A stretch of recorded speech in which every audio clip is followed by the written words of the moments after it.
morning. Welcome. I guess this is probably your fourth or fifth welcome. In case you don't know me, my name is Chris McVeigh, and I'm a senior designer at the LEGO Group.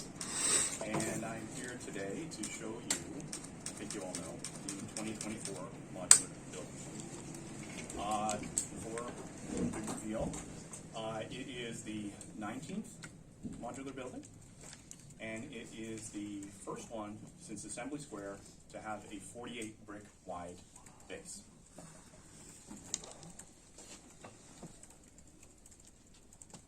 Do you want to see it?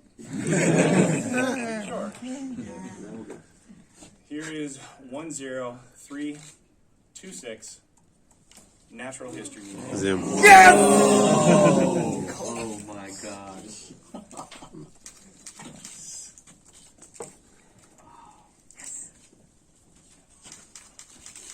So as you can probably tell from looking at it, it has two large floors and a roof with a study in it. It has very iconic to museums, the white columns that extend up to the pediment and frame the entrance.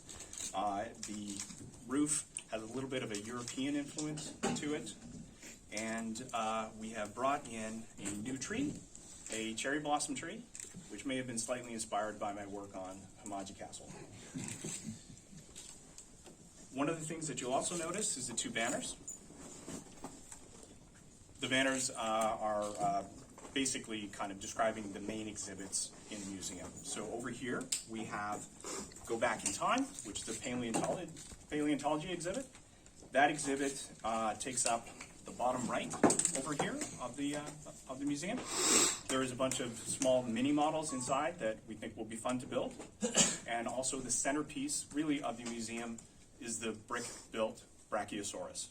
And the brick-built Brachiosaurus is about this tall, and you get to see it soon. And it's so tall that its neck extends up through the floor into the second level. Over here we have Explore the Future. And this is about a space exhibit that we have upstairs over here. The space exhibit is how the minifigs of the modular street look to their future and what it could be. So again, we have a number of mini models around space, which I hope you'll find interesting. And one of the focal points there is a brick-built solar system, which you may see a little bit through the window right here. Other details that are probably of interest to you, we have two atriums. So two large windows at the top that extend all the way down to the ground floor, allowing light to go through the model and illuminate the ground floor. I guess we have some bright lights up at the top. Now, besides that, I would also like to talk about the minifigures. Actually, before I get to that, I forgot to cover the roof. The roof, this little crown element, is a study for the curator. This is where he writes his memoirs. So now I'll move on to the minifigures. Down here, this is the curator. And if you take a close look at him, he may seem slightly familiar to you. Besides that, we have two museum employees. We have a janitor who is currently washing the windows. We have two museum patrons, a mother and a son. We have an elderly woman out here who likes to sit and feed the birds outside the museum. And you'll notice we also have a dog. And there's a little bit of a story with the dog.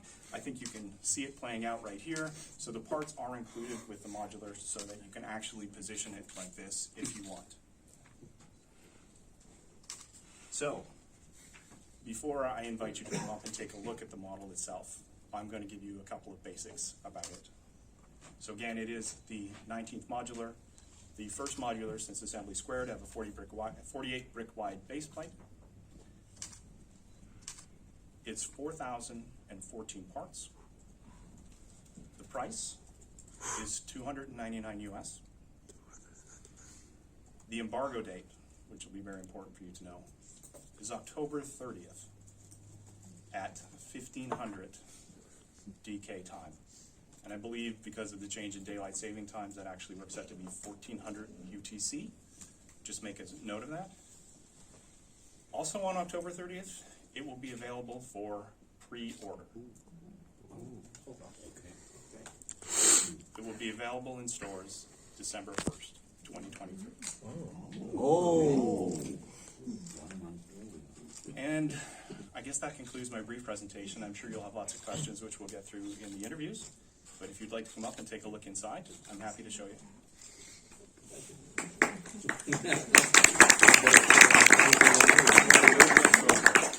All right, we have a few moments for questions from people that are not interviewing him later on today. Okay. Cass. Do you have any new elements in the model? There is no new elements, but there's a fair amount of color changes. I think the biggest amount of color changes are in olive green. So I think there's about 7 new olive green elements. Jay. Yes. Is there any sort of criminal activity or mischief? The mischief in this is probably limited to the dog, although there is a little bit of a story on the inside, which might be a very subtle whodunit, but it's not a criminal activity. Okay, no cookies being here. No cookies. Why now to go to the wider base after such a long gap? I think it was something we always wanted to do, and this just felt like the right time. In the LEGO universe, it's hard to think of somebody who finds more artifacts than Johnny Thunder. Any adventures references here? I am going to deflect that question,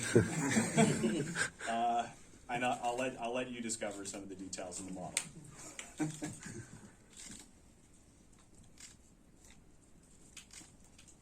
Can you rotate it so we can see the best? Wow. I like the tool. A lot going Yeah, on. that is cool. Are those like crate elements, like tilted on the roof? Where's that? I see some. It seems like textured elements, dark gray. On Behind the study, I think. by the telescope. By the telescope. No, those are slopes. Not just slopes. All right. Thank you very much.